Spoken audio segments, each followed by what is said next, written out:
কল্পনা করুন তো, ফেলে দেওয়া বিয়ার আর কোমল পানীয়ের ক্যান, একসময় যেগুলো আবর্জনা ছিল সেগুলোই আজ জ্বলে উঠছে উজ্জ্বল আলোয়, উৎসবের লণ্ঠন হয়ে।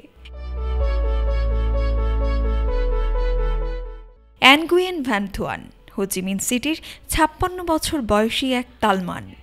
লকডাউনের সময় এক ভিডিও দেখে তিনি শুরু করেছিলেন ভিন্ন এক যাত্রা। ফেলে দেওয়া ক্যানকে রূপ দিতে শুরু করেন মধ্য শরৎ উৎসবের লণ্ঠনে।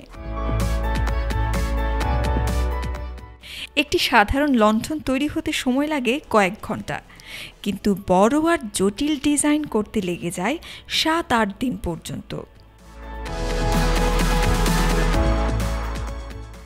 এই লণ্ঠনের দাম মাত্র 40,000 ডং থেকে শুরু হয়ে জটিল নকশায় গিয়ে পৌঁছায় 9 লাখ ডং পর্যন্ত। শুধু আলো নয়, এনে দেয় স্থিতিশীল আয়ও। আমি চাই মানুষ বুঝুক, ক্যান মানে শুধু আবর্জনা নয়, এগুলো দিয়ে সৌন্দর্য তৈরি করা যায়, জীবনে আনন্দ আনা যায়।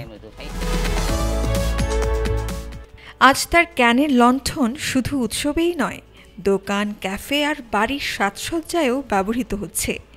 আবর্জনাকে রূপান্তরিত করে তিনি তৈরি করেছেন নতুন এক আলো, পরিবেশের জন্য, জীবনের জন্য। News desk, Dhaka today.